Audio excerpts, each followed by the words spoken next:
नमस्कार दोस्तों, स्वागत है आप सभी का आज के इस डिस्कशन में। और आज के डिस्कशन में हम बात करेंगे चार्टर एक्ट 1853। इससे पहले हमने रेगुलेटिंग एक्ट 1773 से लेकर 1833 तक एक्ट पढ़ लिए हैं।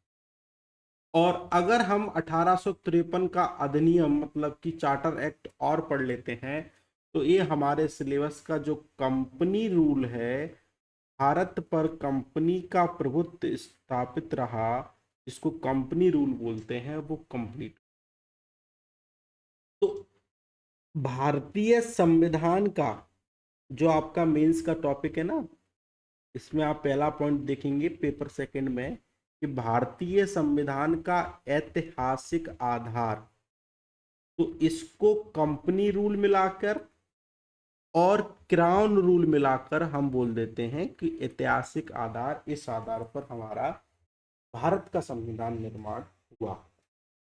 और क्राउन रूल की बात करें तो 1858 से लेकर जो 1947 की बात की जाए तब तक हमको क्राउन रूल हमको देखने को मिलता है, मतलब कि भारत की आज़ादी के पहले तक। ठीक है। तो जो चार्टर एक्ट है वो कंपनी रूल का अंतिम चार्टर एक्ट हमको देखने को मिलता है और इसके द्वारा कई शुरुआत हुई हमारे भारत में। तो इसलिए ये चार्टर एक्ट है हमारे एग्जाम की दृष्टि से काफ़ी महत्वपूर्ण होता है। और वर्तमान में हम जो पार्लियामेंट्री सिस्टम भारत में देखते हैं उसकी शुरुआत यहीं से हुई।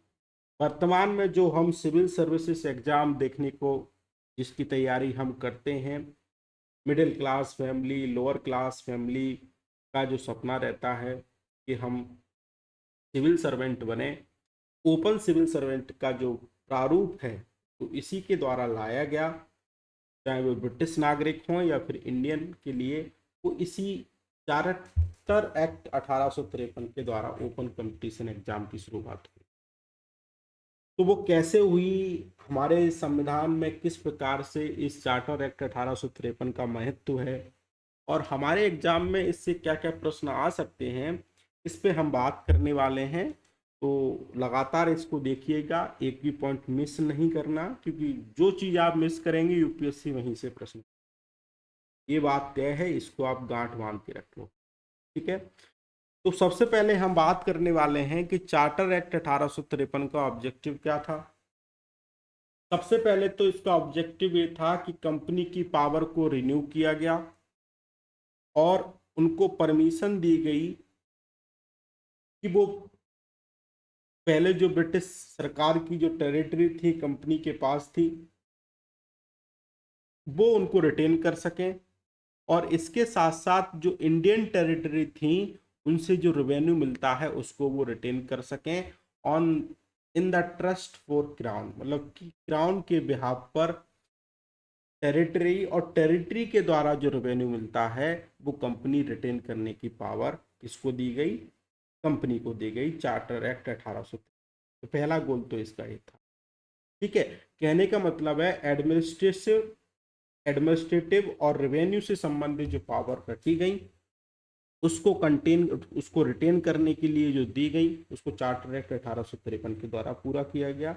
और इसके द्वारा ऐसी कोई पावर ग्रांट नहीं की गई कंपनी को, ना तो कोई कॉमर्शियल प्रिविलेज दिए गए किसी स्पेसिफिक टाइम ऑफ पीरियड के लिए। इस बात को आप ध्यान रखें। अब इसमें क्या क्या प्रोविजन थे वो हम देख लेते हैं।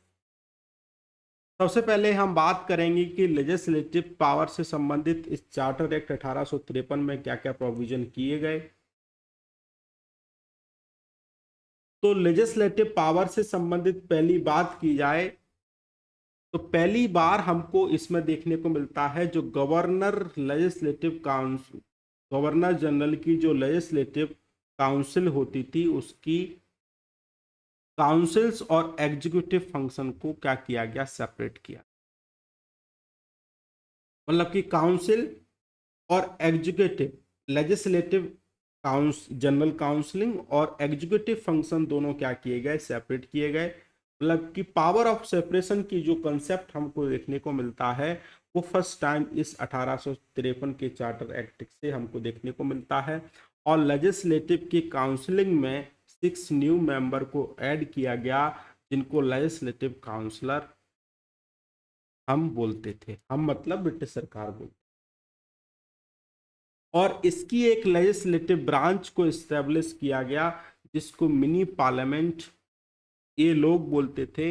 मिनी पार्लियामेंट का मतलब है कि ब्रिटेन में जो पार्लियामेंट थी उसकी तरह ही क्या करेगी ये मिनी पार्लियामेंट भारत में क्या करेगी, कार्य करेगी। और इसके साथ साथ जो एग्जीक्यूटिव काउंसिल की जो पॉलिसीज होती थी उस पर मेंबर क्वेश्चन पूछ सकते थे, डिस्कस कर सकते थे। ठीक है, तो इसका मतलब हो गया कि राइट टू वीटो, अगर कोई काउंसलिंग के द्वारा लेजिस्लेटिव कैपेसिटी के आधार पर कोई बिल को पास किया जाता है तो राइट टू वीटो दिया गया कि वो किसी बिल को रोक सकते थे। तो इसका मतलब ये हुआ कि भारत में मिनी पार्लियामेंट की मतलब की स्थापना हुई। वो प्रश्न को पूछ सकते थे, डिस्कस कर सकते थे, लेकिन पूरक प्रश्न, कॉम्प्लीमेंट्री प्रश्न नहीं पूछ सकते थे। तो इसको हम कह सकते हैं कि भारत में अगर पार्लियामेंट्री सिस्टम का इस्टेब्लिशमेंट हमको देखने को मिलता है तो चार्टर एक्ट 1853 के द्वारा हम देख सकते हैं। ठीक है, तो इस पॉइंट को आप याद रखेंगे, काफी महत्वपूर्ण पॉइंट है। ठीक है, दूसरी बात, सैलरी ऑफ मेंबर की बात करें, गवर्नर जनरल की जो लेजिस्लेटिव एग्जीक्यूटिव काउंसलिंग होती थी, चार्टर एक्ट 1853 के द्वारा बोर्ड ऑफ कंट्रोल की सैलरी और इनके मेंबर की सैलरी और सेक्रेटरी की सैलरी ब्रिटिश गवर्नमेंट के द्वारा फिक्स की जाती थी, लेकिन वो इसको पे नहीं करते थे। पे कौन करता था? कंपनी करती थी। कंपनी का पे करने का मतलब है कि भारत के राजस्व से पूरा पैसा जाता था स्टाफ की सैलरी को पेमेंट करने का। तो इसका मतलब है कि ड्रेन ऑफ वेल्थ की जो अवधारणा थी इससे और मजबूत हुआ, और इसके द्वारा भारत से और धन कहाँ गया? ब्रिटेन गया। मतलब कि धन निकासी का सिद्धांत और क्या हुआ, तो और बल मिला, और भारत और क्या हुआ, कुछ। ठीक है, इस पॉइंट को याद रखेंगे। जो डायरेक्टर्स थे और उनकी पावर को रिड्यूस किया गया।